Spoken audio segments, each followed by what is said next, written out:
말씀의 제목은 무덤을 통해 이루시는 생명의 역사. 무덤을 통해 이루시는 생명의 역사. 오늘 2025년 11월 2일입니다. 첫 번째 주일이죠. 이제 올 한 해도 2달밖에 남지 않았어요. 이렇게 말하면 좀 슬프죠. 그래서 저는 다음과 같이 표현해 보면 좋을 것 같아요. 올 한 해가 2달이나 남았다. 2달씩이나 남았습니다. 남은 2달, 이 귀한 시간을 제발 헛되이 흘려보내지 마시고 하나님과 더욱 가까워지는 2달,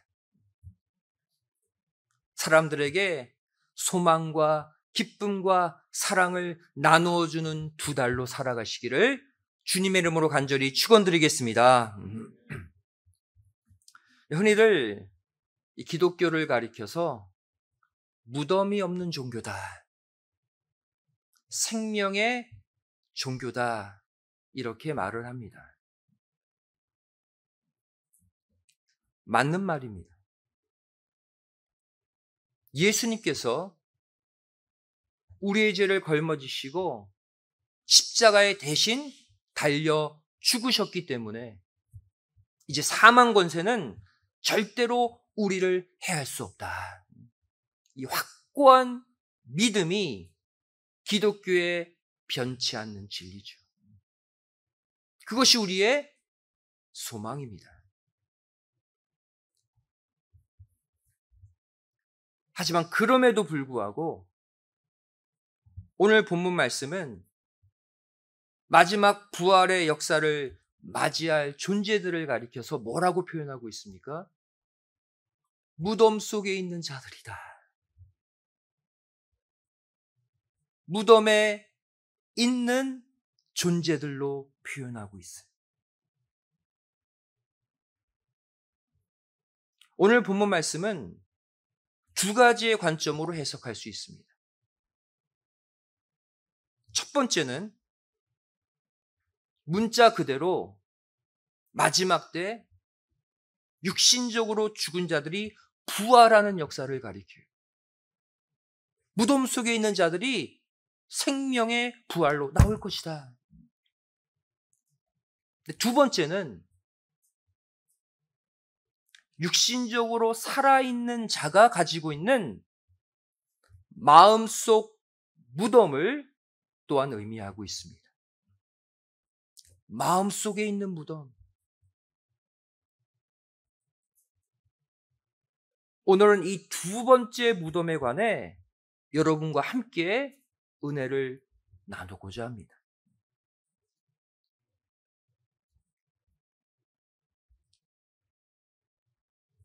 그럼 기독교가 무덤이 없는 종교다라는 말을 더 자세하게 표현하면 어떻게 될까요? 무덤이 없는 신앙의 결론을 맞이하려면 반드시 그 전에 나의 무덤이 있어야 합니다. 아이러니하죠. 그냥 보면 앞뒤가 맞지 않아요. 무덤이 없는 최후 승리. 이것을 맞이하려면 먼저 각자의 무덤이 있어야 한다는 거예요.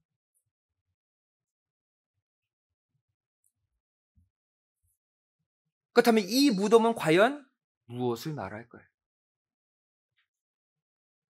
이것은 바로 내 옛사람의 무덤을 가리킵니다. 예수님 믿기 전에, 하나님 영접하기 전에 내 마음대로 죄짓고 살았던 내 옛 자아의 무덤을 가리켜요. 그동안 가지고 살았던 내 욕심의 무덤, 자기 생각의 무덤, 내 배만 불리웠던 내 만족의 무덤을 가리킵니다.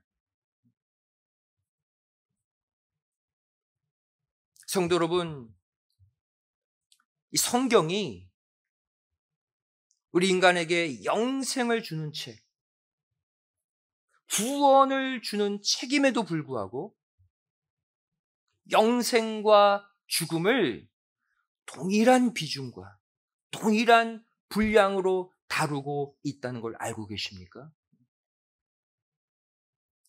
성경, 생명을 주는 책이잖아요.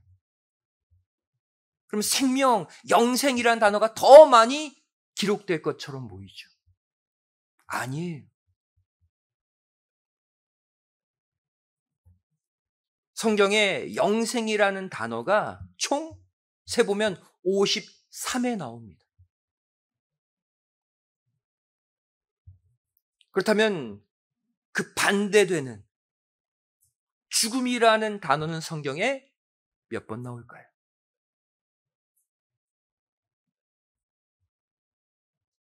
신기하게도 똑같이 53회 나와요. 영생도 53회, 죽음도 53회.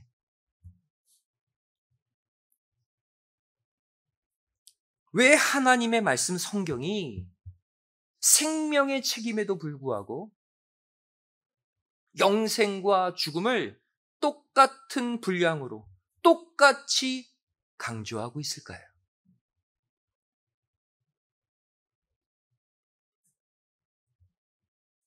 나의 죽음, 나의 무덤이 없으면 그 사람에게는 절대로 부활도 없고 영생도 없기 때문입니다. 먼저 내가 죽어야 내가 사는 거예요.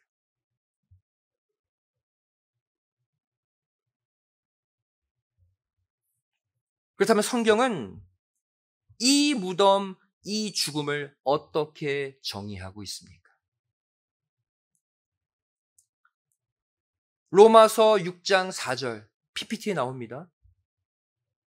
말씀 보시면 그러므로 우리가 그의 죽으심과 합하여 세례를 받음으로 그와 함께 장사되었나니. 죽어서 무덤이 생겼다는 거예요.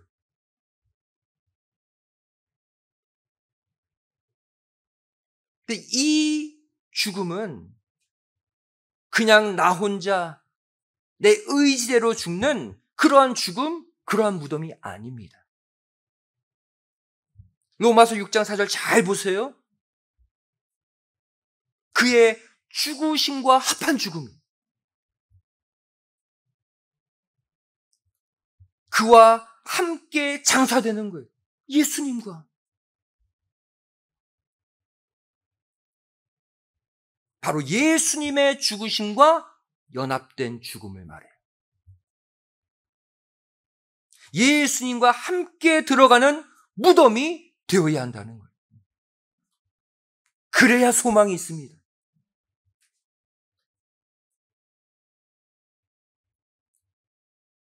그럴 때 어떤 역사가 일어납니까? 주님과 함께 죽고 주님과 함께 무덤에 들어갈 때 주님의 생명으로 다시 부활하게 되는 거예요. 결국 이 죽음, 이 무덤은 소망으로 끝나게 되어 있어요. 이어지는 로마서 6장 5절 말씀 보시면 만일 우리가 그의 죽으심을 본받아 연합한 자가 되었으면 또한 그의 부활을 본받아 연합한 자가 되리라. 이 죽음에는 반드시 예수님이 연결되어 있어요.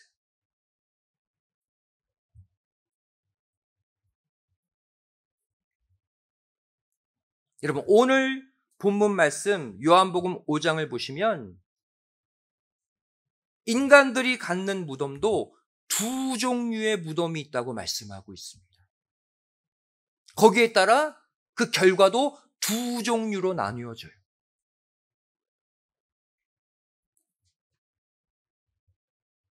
먼저 주님과 연합된 죽음, 주님과 연합된 무덤, 이것은 반드시 생명의 부활로 나오게 되어 있습니다.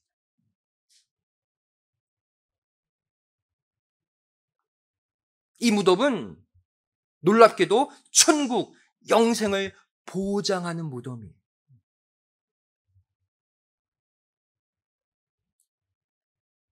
계시록 14장 13절 말씀 보시면 이 죽음, 이 무덤을 이렇게 설명하고 있어요. 또 내가 들으니 하늘에서 음성이 나서 가로되 기록하라. 자금 이후로 주 안에서 죽는 자들은 복이 있도다 하시매 성령이 가라사대 그러하다. 저희 수고를 그치고 쉬리니 이는 저희의 행한 일이 따름이라 하시더라. 이 죽음이 어떤 죽음인지 아시겠죠? 주 안에서 죽음으로 만들어진 무덤은 복되대요, 여러분. 심지어 성령님도 그러하다. 그 말이 맞다 화답하고 있어요. 왜? 결국 나를 살리는 죽음, 나를 살리는 무덤이기 때문에. 나를 천국 보내주고 나에게 영생을 주는 죽음과 무덤이기 때문이에요.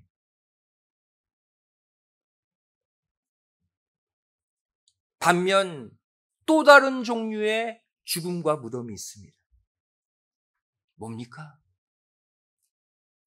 바로 주님 밖에서 죽는 죽음이에요. 주님 밖에서 만들어지는 무덤이에요. 이것은 무엇을 의미합니까? 혼자 낙심하고 혼자 포기해버리는 소망 없는 죽음과 무덤을 가리킵니다. 예수님 없는 죽음, 예수님 없는 무덤을 가리켜요. 여기에는 소망이 없습니다. 여기에는 생명이 없어요. 여기에는 구원이, 천국이 없습니다.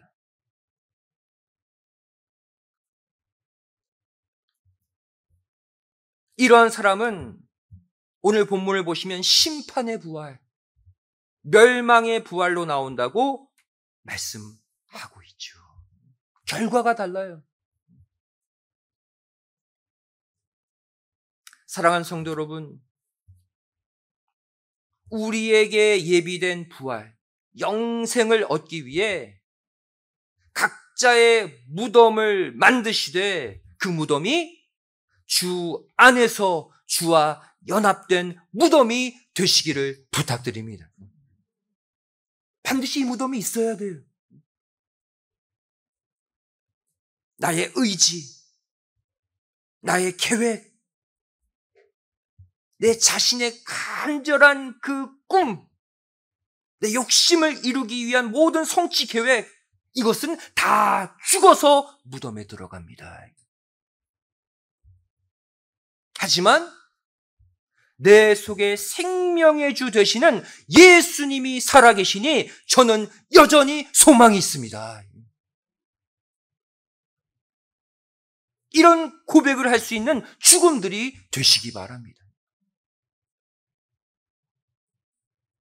반면 난 뭘 해도 안 돼. 다 포기할 거야. 이젠 내 꿈도 내 희망도 내 삶의 계획도 다 죽어버렸어. 이건 소망 없는 무덤, 예수님 없는 무덤이에요. 이런 죽음, 이런 무덤은 만들면 안 돼요.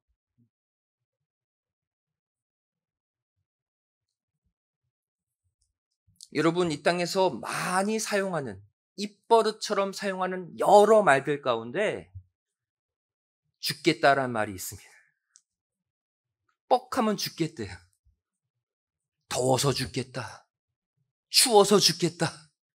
배고파 죽겠다. 배불러 죽겠다. 여러분, 예수님 밖에서 예수님 없이 죽겠다 하지 마세요. 진짜 죽습니다. 진짜 인생이 죽어버려요. 죽겠다 하시려면 예수님 안에서 죽겠다 하세요.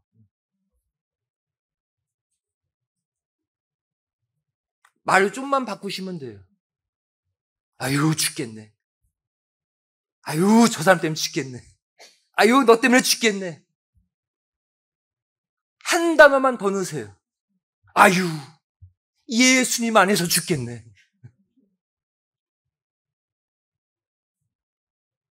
I die in Jesus Christ. 예수님 안에서 죽겠네 하면 내 인생이 다시 살아날 줄로 믿습니다. 죽어도 예수님 안에서 죽으세요.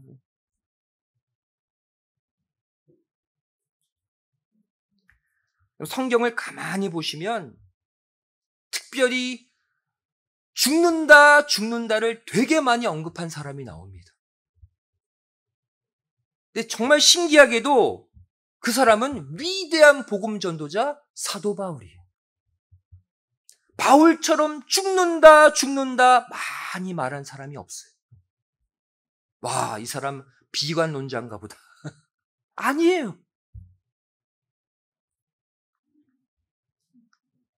바울은 죽는다 하면서 살았지만 어둠 가운데 산 게 아니에요.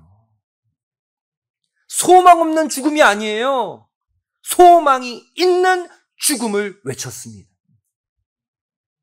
생명을 얻는 죽음을 외친 거예요.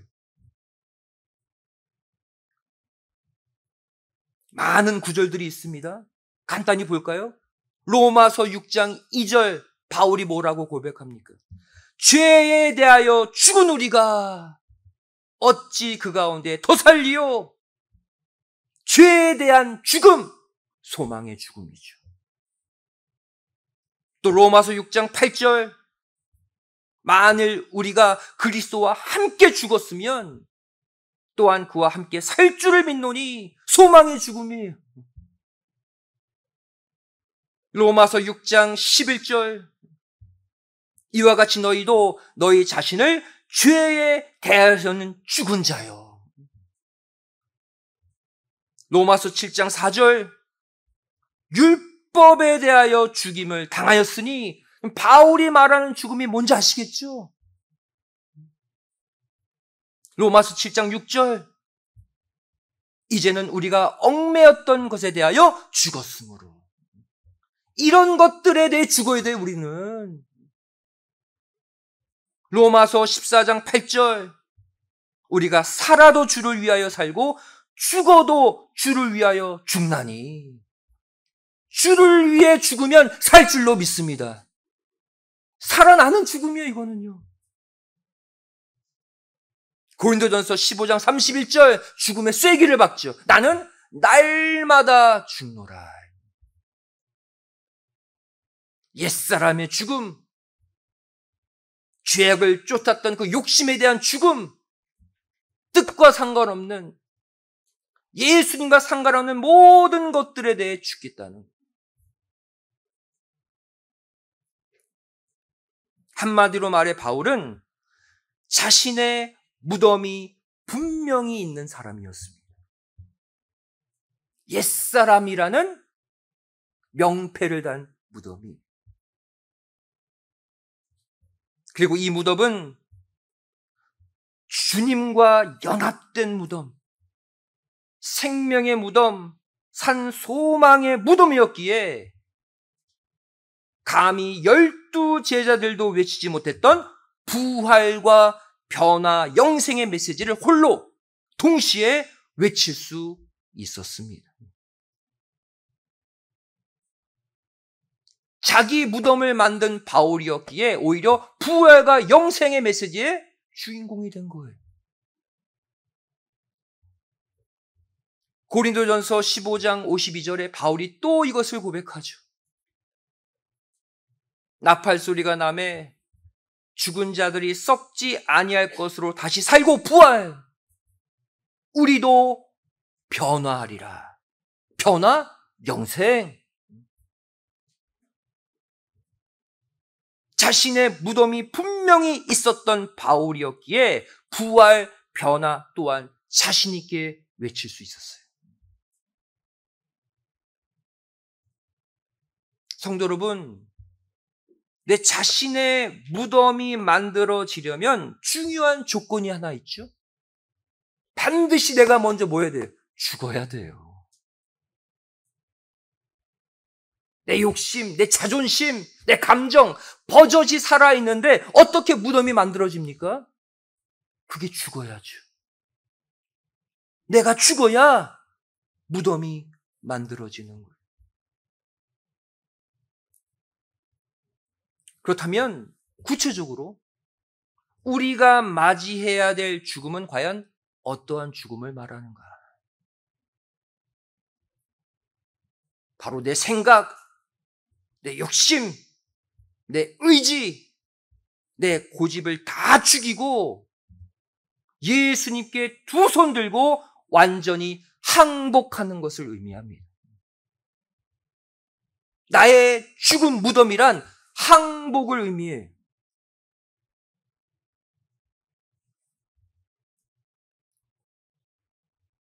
그 순간 나의 죽음, 나의 무덤이 만들어지게 되고 그 순간 그동안 들리지 않았던 하나님의 부르심이 비로소 들리게 되는 거예요.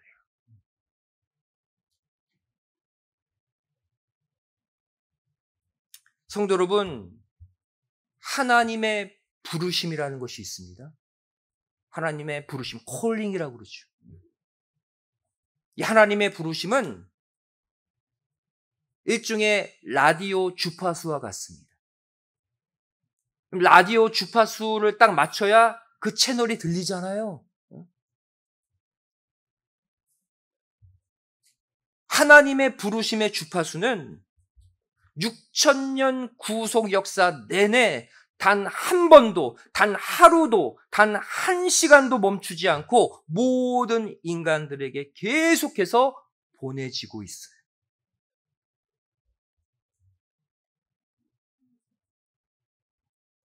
하지만 누구만 그 부르심을 듣게 될까요?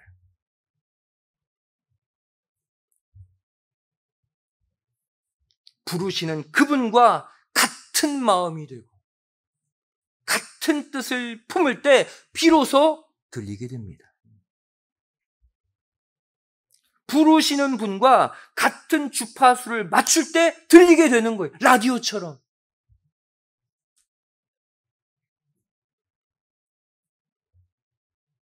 성도 여러분, 하나님의 부르심은 나의 성향, 내가 좋아하는 기호, 나의 바람, 나의 소망을 향한 부르심이 아닙니다. 내가 갖고 싶은 것, 원하는 것에만 주파수를 맞추면 절대 하나님의 부르심이 안 들려요.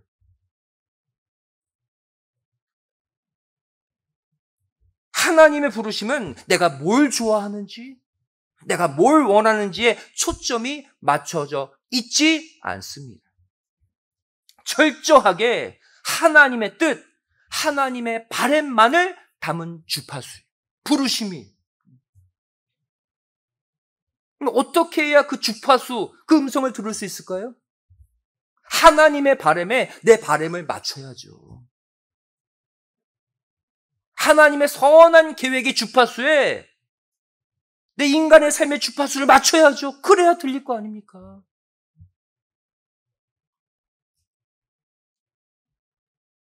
내가 바라고 내가 이 땅에서 원하는 것만을 마음에 담고 살면 절대로 하나님의 부르심을 들을 수 없어요. 하나님이 보내시는 신호를 절대로 캐치할 수 없어요. 한 가지 예를 들겠습니다. 성경 안에서. 하나님이 이사야 선지자를 부르시는 장면이 성경에 기록되어 있어요. 그 장면 보세요. 하나님이 처음부터 이사야야, 그 사람을 콕 찍어서 사역자로 부르신 게 아니었습니다.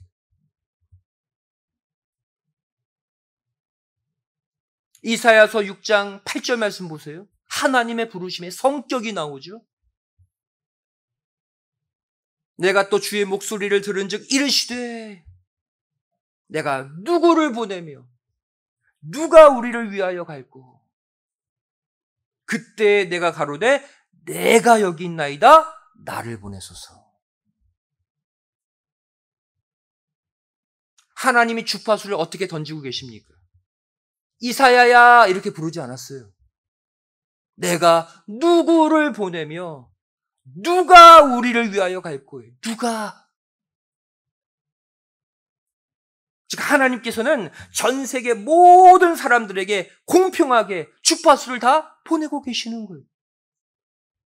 누가 갈 거냐 이 중에서. 그때 누구만 여기에 응답했습니까? 이 시대에 이사야만이 내가 여기 있나이다 나를 보내소서 응답했죠.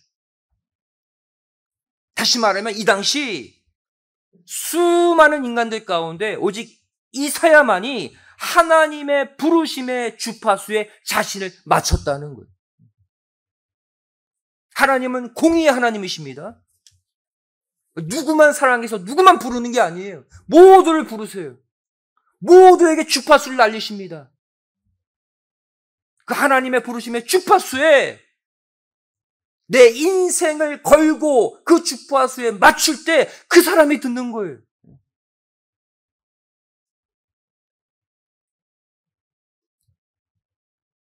이 주파수는 무엇을 말할까요? 결국 이 주파수는 다름 아닌 죄악된 자신을 죽이고 장사 지낸 자기 무덤이라는 주파수예요. 내 속에 나의 욕망, 나의 욕심으로 꽉 채워져 있으면요, 하나님의 음성이 안 들려요. 이것을 죽이고 이것을 비우는 무덤을 만들 때 그것이 하나님의 음성을 듣는 주파수인 줄로 믿습니다. 자기 무덤이 주파수예요. 하나님이 원하시는 주파수. 이사야서 6장 5절부터 7절 말씀 보시면 이사야가 하나님께 응답하기 직전에 이사야의 모습이 나옵니다.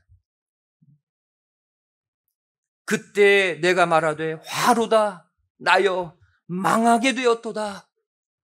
나는 입술이 부정한 사람이요 입술이 부정한 백성 중에 거하면서 만군의 여호와이신 왕을 배웠음이로다. 때에 그 스랍의 하나가 화저로 단에서 취한 바 핀 숯을 손에 가지고 내게로 날아와서 그것을 내 입에 대며 가로되 보라 이것이 내 입에 닿았으니 내 악이 제하여졌고 내 죄가 사하여졌느니라. 하나님의 부르심의 응답 직전의 이사야의 모습이에요.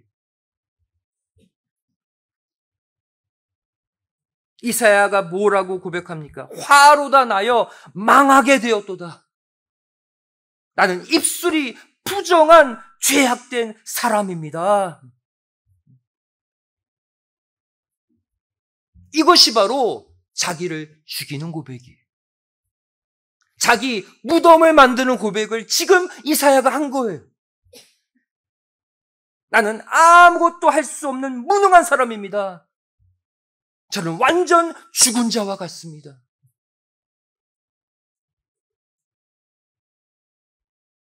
여러분, 이사야가 스스로 자신의 더러움을 제거하고 거룩히 되어서 하나님의 선지자로 쓰임받게 된 것입니까? 아니에요.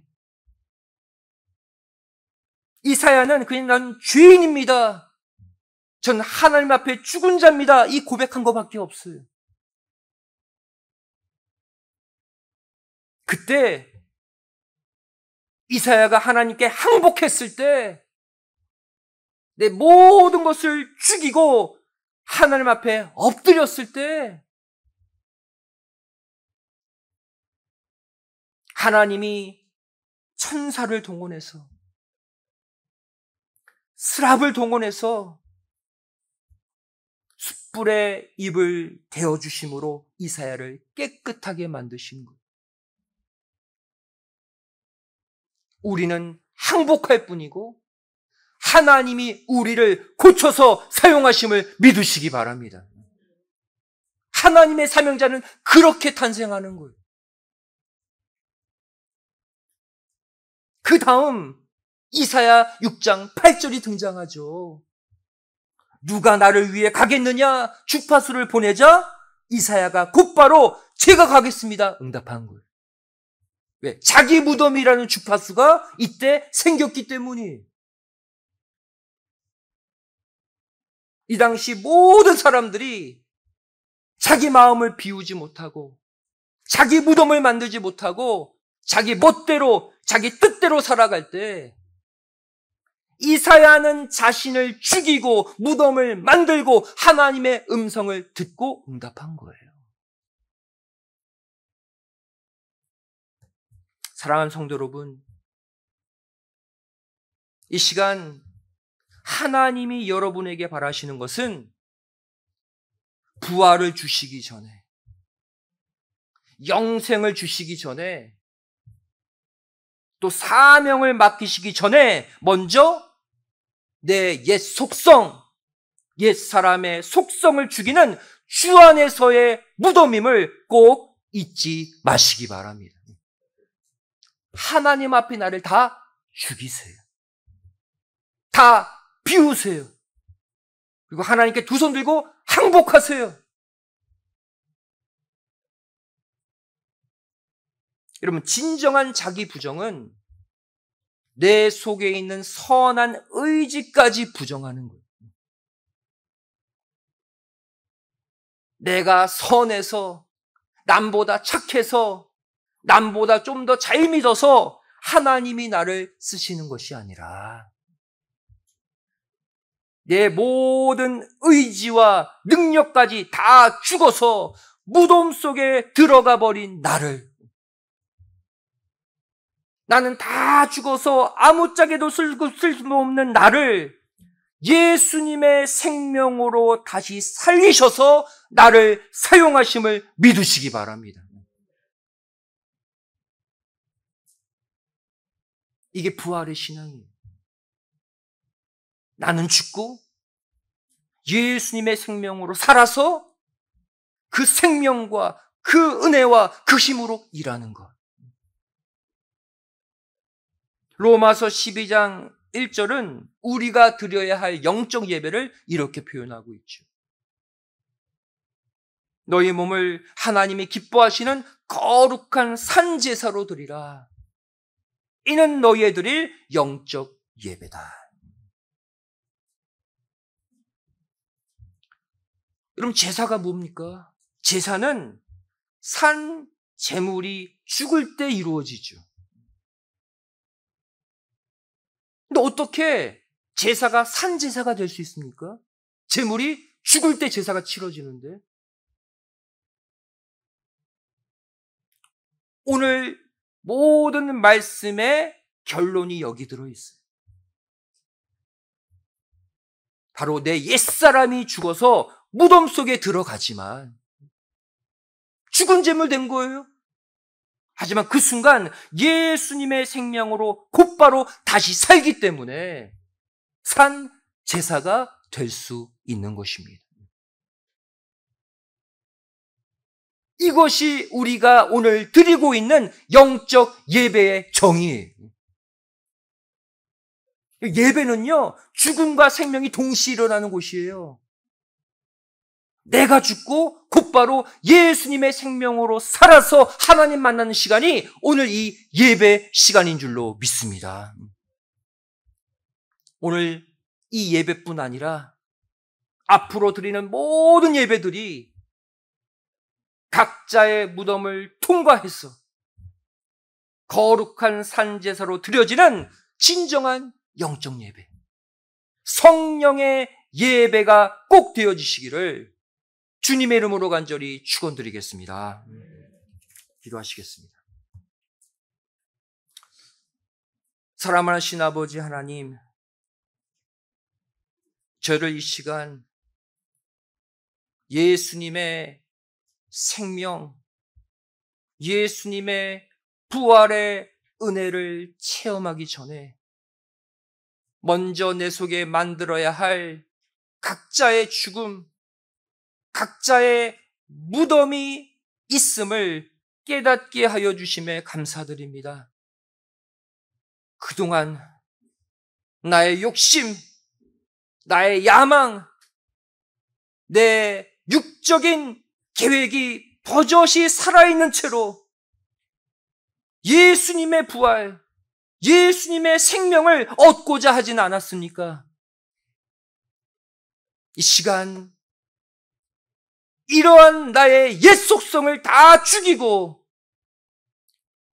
주님께 항복하고 나와 예수님의 생명으로 새로운 삶을 출발하는 이 아침이 되게 하여 주시옵소서. 2025년 아버지 하나님이 하나님의 일을 해달라고 우리에게 맡기신 1년, 그 가운데 10개월을 죄를 내가 살아서 나의 유익을 위해 살아왔다면 이제 남은 2달 나는 죽고 내 속에 예수님이 살아서 예수님이 바라보는 것을 바라보고 예수님이 원하시는 것을 해드리는 생명의 올바른 2달을 살게 하여 주시옵소서. 이루어 주실 줄 믿사오며 사랑 많으신 예수님의 이름으로 기도드리옵나이다. 아멘. 함께 하셨습니다.